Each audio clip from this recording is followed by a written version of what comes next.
I've been watching that Game of Thrones spinoff that you told us. Yes, wonderful. How deep did you get in? A Knight of the Seven Kingdoms. I think I'm caught up. There's only 4, right? Maybe one There's tonight. Only 4. Yes. Yeah. Yeah. Okay.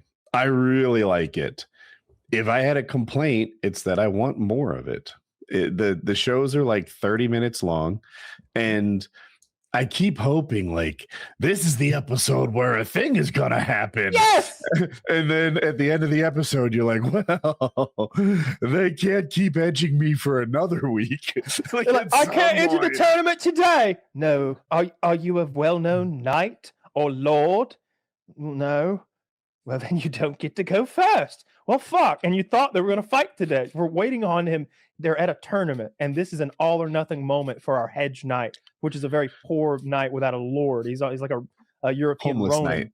knight. And he has to put up his armor and his gear as like bounty to compete in this thing. Everyone does. But if you're rich, you just pay the guy off at the end. He doesn't take your sword. You give him whatever the sword's worth, or maybe there's a established value for swords and armor. You pay him. But this guy doesn't have any fucking money. Like this guy's broke. He's having to sell one of his horses just to get some armor. So if he loses, it's all or nothing. And you're waiting every episode for the games to begin. Well, I don't want to spoil the show, but the next episode, the games are essentially beginning. We're going to get a thing. It's coming, and I'm so psyched for it. It seems that I thought the 4th one would likely have a thing that happened, and they're basically on in the location where it's going to happen at this point. And I don't want to spoil too much. Yeah, we're ready to rock and roll here. We're like, fists are up. I don't know how they can edge me for another week at this point. Like, no, it happens at the beginning of the next episode, dude. The next episode has the fight, because like it's the episode 4 ends, and basically the good guys and bad guys have their dukes up, and it's like next time on A Knight of the Seven Kingdoms. You're like, fuck, why are these only 30 minutes long? Yes. There's a little boy. So you've got this 6'5", 240-pound hedge knight who towers over every character in the show. Named is it Duncan the Tall? Yes. Yeah, and they call him Duncan the Tall. And his squire, I won't spoil anything, but he's this little bald-headed boy named Egg. And Egg, it might be the best character in the whole show. Like he's witty and funny and quirky, and has, there's a joke in every scene. I'll say that too. It's so much more lighthearted and like brighter and happier than any of the Game of Thrones stuff I've ever seen. Of course, all the other Game of Thrones stuff we've seen is in the midst of a civil war. So not everybody's going to be cheerful. This is during peacetime. We're at like a tournament. Everybody's feasting and drinking. There's always that like background thread of like, if you were to step on a lord's foot, you might get your foot cut off or something like that, because that's just the consequences of the universe you're in. But our characters are mostly like small scale troubles. You know, it's about becoming a better knight. It's about winning a tournament. It's not about like saving the kingdom. And I really like how lighthearted and jokey it is. There's a joke in every scene, at least. Kyle is on the money with all this. Sir Duncan the Tall, they don't call him Sir Duncan the Smart. That's not his name at all. But what's kind of fun is his little squire is a pretty bright kid. And I think that as this goes on, he's going to lean on this child for his intelligence more often. And I like that dynamic. It's a good show. I recommend it alongside Kyle. It's good. Yeah. I saw that the ratings on it, the last episode had the highest rating, had a higher than almost any Game of Thrones episode ever. Only like 3 or 4 of the best Game of Thrones episode had a higher rating, and none of the the Dragon show, the other spin-off, House of the Dragon, maybe that stunk. I did not like the first. None of their episodes had like, I think it was a 9.4 or something like that. It was a really high score that episode 4 got. Episode 4 was so fucking good. I loved it.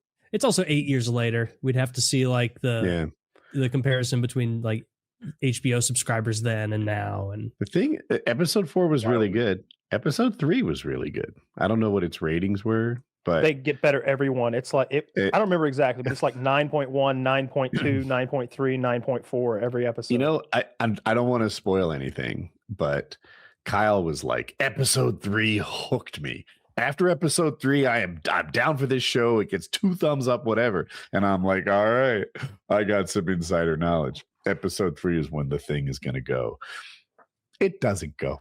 It doesn't go with episode 3, but it might hook you too. It was good. Yeah, I love that shit. I'm so glad that they're making a good show based in that universe. All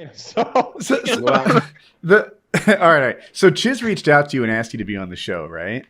And I guess you said yes. And at some point, the negotiation got to this: if I don't hear from you by tomorrow, I'll figure you back down like the rest of the pussy channels on YouTube.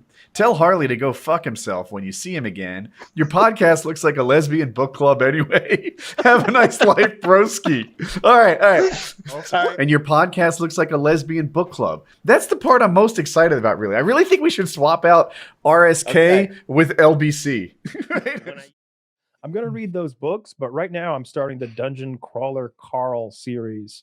Chiz always talks that up. My girlfriend already owns all the books, it turns out, in her little library.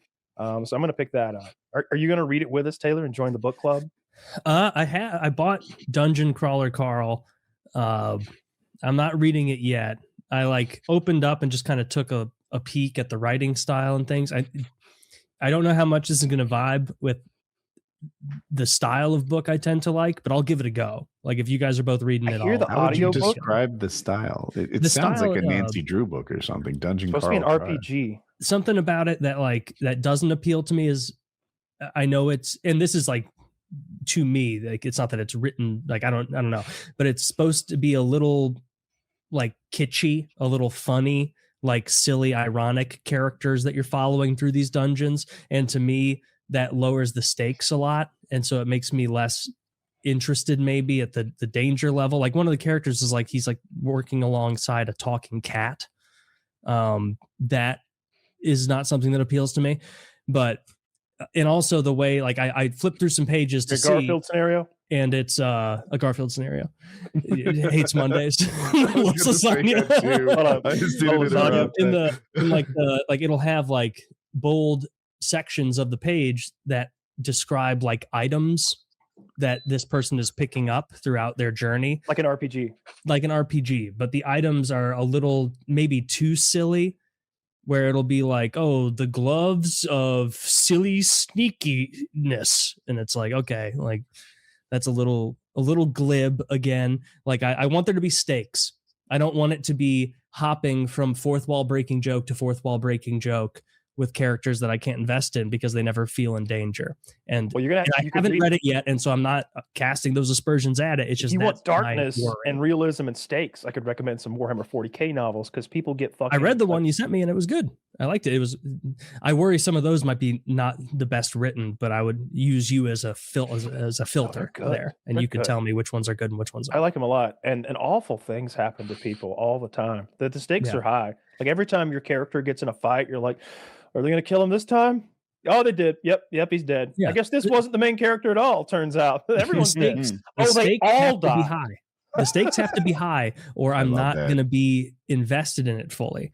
If it's this kind of glib, silly, joke to joke thing, that's just a style of book I'm not as interested in. Not that it's bad, just not. How did you guys get into these books? Did someone say they were good? Chiz and Kyle told me to buy them, and Chiz has been all about it for a while. And then I asked my girlfriend, and she's like, "Yeah, I'm on book 5 right now. That's what I'm actually reading right now." She said they're really good. I think what he said is pretty accurate about it being very lighthearted. I've heard it described as an RPG in novel form, and that the audiobook is really good. Something about the way it's performed is head and shoulders above most. But I haven't pressed play yet, so I'm not going to do audiobook. I want to read it. As a fellow audiobook guy, do you like a cast reading or one guy? I like one guy doing voices. Yep. I don't like audiobooks the way you guys. I'll get distracted by a cast. Got to be people. One guy. I like when it's one guy and he does the voices, and if he's consistent enough. And I've only seen one or two guys that weren't. Then I remember Roy Dotrice, right? I know his Tyrion voice. I know his Arya voice. Yeah. And even though it's an old English man doing the voice of a 12-year-old girl, I accept that this is what Arya sounds like, and I'm following the story along. It's plenty good for me. But if a little girl chimed in, I think it might even throw me off a little, like I was listening to a stage performance or something. Mm-hmm. I liked it when they have a cast. I've listened to, I forget which one it was a sci-fi book read by a cast, and I thought it was really good. I will say though that some of these voice actors are so talented. I read, audiobook 3 Body Problem, and every character's name is like they're Chinese, so they're like Zhu and Ji and Zhang, and I'm like, who's who again? None of these names are working for my American. Can I head. trouble you for an Adam? Or perhaps a Steve. I would recognize the detective by his voice and cadence, and I'd recognize the scientist by his voice and cadence, and made it all the way through the 3 Body Problem, never having trouble knowing who we're talking about, even though I can't name them. So his voices were that good. That makes sense. Yeah, I'll probably do audiobook just because I've heard such good things about the audiobook, but I do have all the hard copies. Oh, so you could pick and choose.